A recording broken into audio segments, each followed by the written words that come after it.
प्रिय विद्यार्थियों,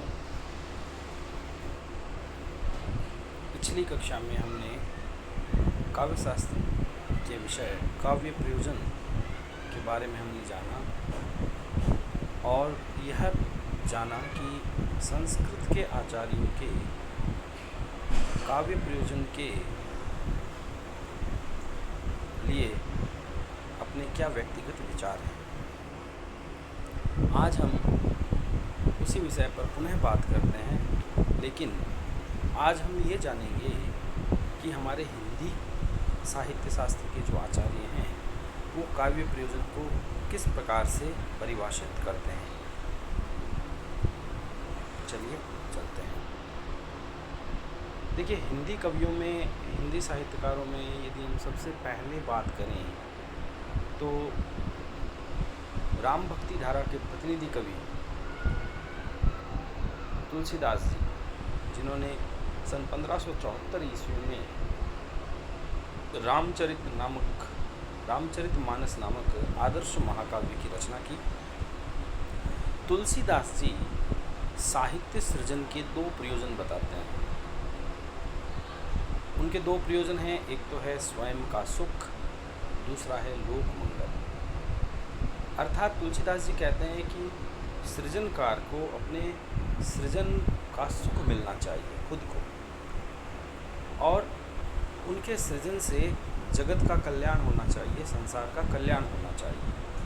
तुलसी ने रामचरितमानस के मंगलाचरण में संस्कृत के श्लोक के माध्यम से लिखा भी है, स्वांत सुखाय तुलसी रघुनाथ गाथा, अर्थात मैं तुलसी इस राम की कथा का प्रणयन स्वयं के सुख के लिए कर रहा हूँ।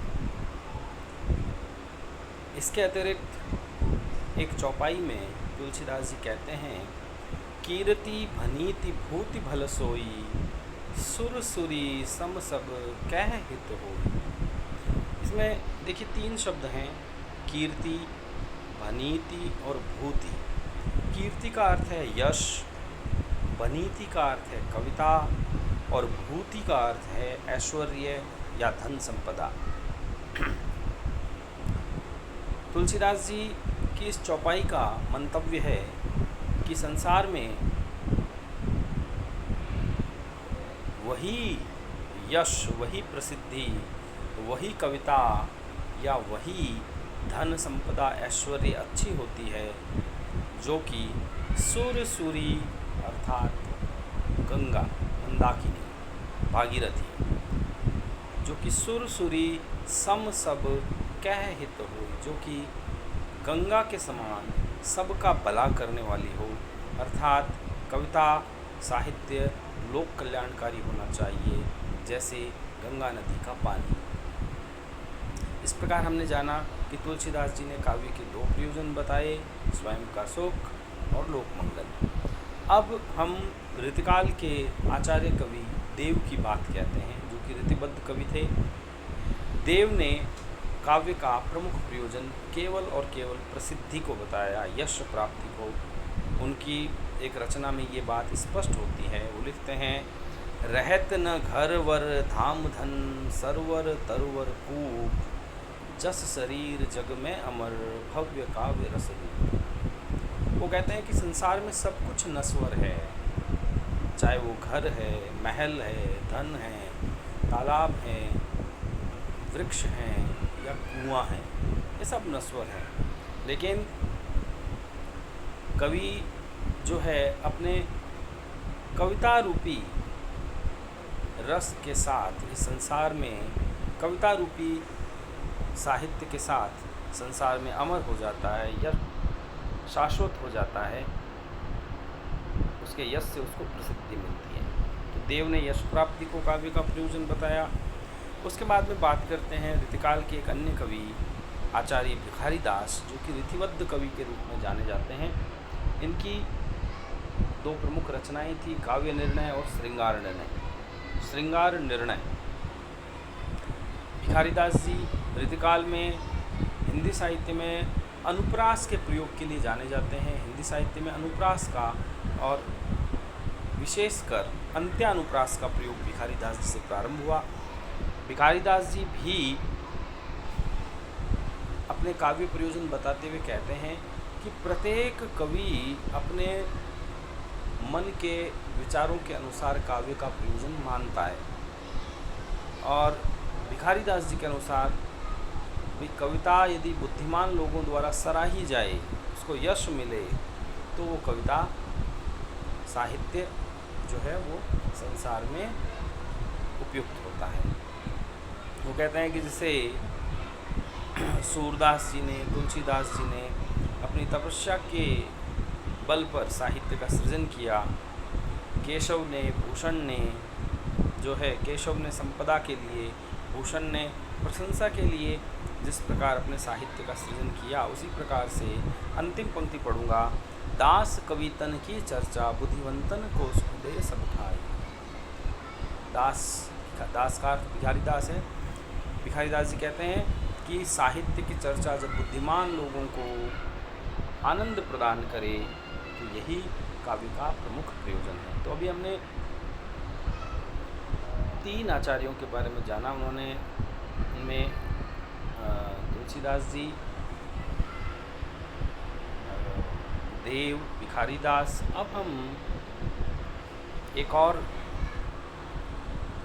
हिंदी के प्रथम राष्ट्र कवि मैथिलीशरण गुप्त जी की बात करते हैं कि उन्होंने काव्य का क्या प्रयोजन किया। देखिए, मैथिलीशरण जी गुप्त जो है बहुत ही प्रसिद्ध रचना लिखते हैं, भारत भारती। भारत भारती रचना के कारण खड़ी बोली हिंदी की प्रतिष्ठा हुई। इससे पहले खड़ी बोली का पद्य में प्रयोग करने से साहित्यकार घबराते थे, लेकिन भारत भारती रचना खड़ी बोली से इतनी प्रसिद्ध हुई कि विभिन्न भाषाई कवि अपनी रचनाएं खड़ी बोली हिंदी में करने लगे। मैथिलीशरण गुप्त जी ने यह कार्य महावीर प्रसाद द्विवेदी की प्रेरणा से किया। मैथिलीशरण जी गुप्त को भारत भारती रचना के कारण महात्मा गांधी ने सन 1936 में राष्ट्र कवि की उपाधि प्रदान की। मैथिलीशरण जी गुप्त जो है वो साहित्य का प्रयोजन बताते हैं, उचित उपदेश और आदर्श की स्थापना।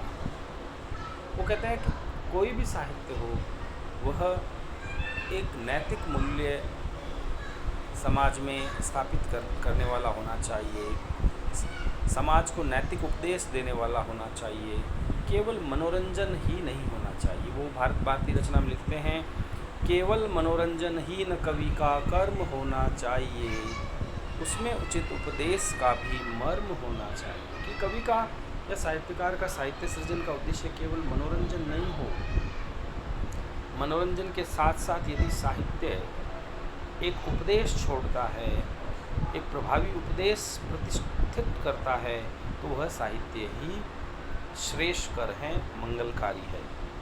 इसके अलावा दूसरा प्रयोजन गुप्त जी बताते हैं, आदर्श की स्थापना। वो कहते हैं कि यथार्थ जैसा है वैसा ही कवि ने कह दिया है, तो फिर वो साहित्य नहीं हुआ। कवि को ये बताना भी चाहिए कि वास्तव में होना क्या चाहिए। देखिए, जैसा है वैसा वर्णन यदि किया जाता है तो वो यथार्थ वर्णन कहलाता है, जबकि वास्तव में क्या होना चाहिए यदि ये कवि द्वारा बताया जाता है तो इस प्रकार का वर्णन आदर्श वर्णन माना जाता है। भारत भारती में मैथिलीशरण जी गुप्त कहते हैं, जो हो रहा है सो हो रहा है, यदि यही कहा तो क्या कहा, होना चाहिए कब क्या कहा, यही सिखलाती है कला। कि यदि साहित्य में केवल हमें ये पता चले कि जैसा था वैसा वर्णन हमारे सामने रख दिया गया, तो वो साहित्य श्रेष्ठकर नहीं हुआ। साहित्य में साहित्यकार को ये भी बताना चाहिए कि वास्तव में क्या होना चाहिए, कैसा होना चाहिए। तो इस प्रकार गुप्त जी ने 2 प्रयोजन बताए, उचित उपदेश एवं आदर्श की स्थापना। तो हमने तुलसीदास, देव, भिखारीदास और मैथिलीशरण गुप्त के काव्य प्रयोजन जाने। चलिए अब हम और हिंदी के आचार्यों की बात करें तो बात करते हैं आचार्य रामचंद्र शुक्ल की। रामचंद्र जी शुक्ल जो हैं रसवादी आचार्य थे। और वे काव्य के दो प्रयोजन बताते हैं। प्रथम है रसानुभूति, रस। देखिए प्रथम कक्षा से ही हम ये बात आपको कहते आए हैं कि रस का अर्थ है आनंद, आनंद की अनुभूति। साहित्य से आनंद की अनुभूति होनी चाहिए। और दूसरा प्रयोजन शुक्ल जी बताते हैं लोक मंगल।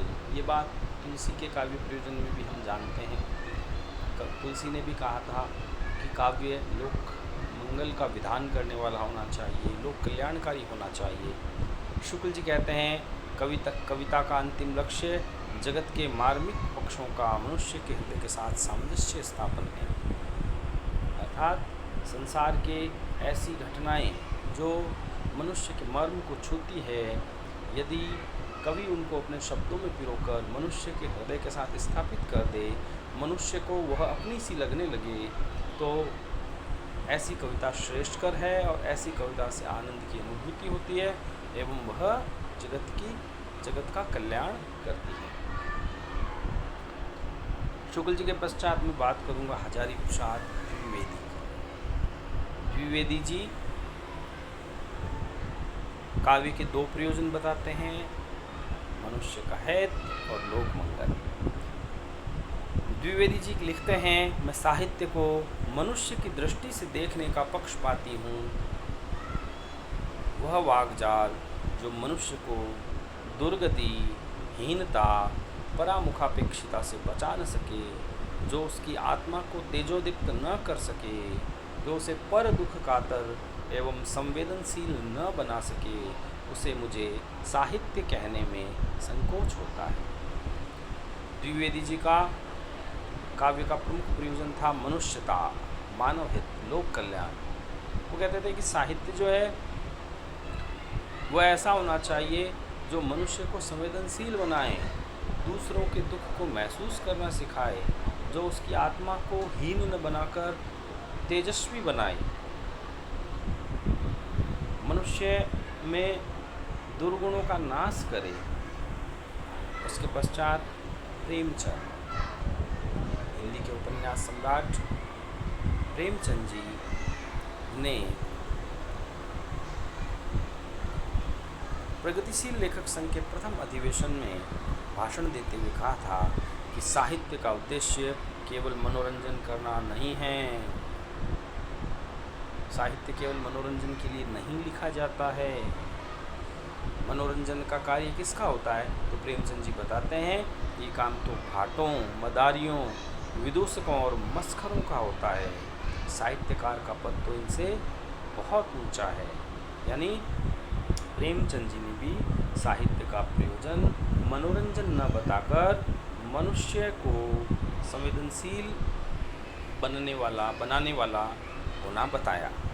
और अंत में हम बात करते हैं नगेंद्र की। नगेंद्र जी भी आचार्य शुक्ल की तरह रसवादी थे और इन्होंने आत्मा अभिव्यंजना को साहित्य का या काव्य का प्रमुख प्रयोजन बताया। आत्मा अभिव्यंजना यानी स्वयं की अभिव्यक्ति। जब कवि अपने हृदय की अभिव्यक्तियों को पूर्णतः व्यक्त कर देता है तो उसकी रचना सर्वोत्कृष्ट बनती है। और इसी आत्मा अभिव्यंजना को उन्होंने साहित्य का प्रमुख प्रयोजन बताया। धन्यवाद।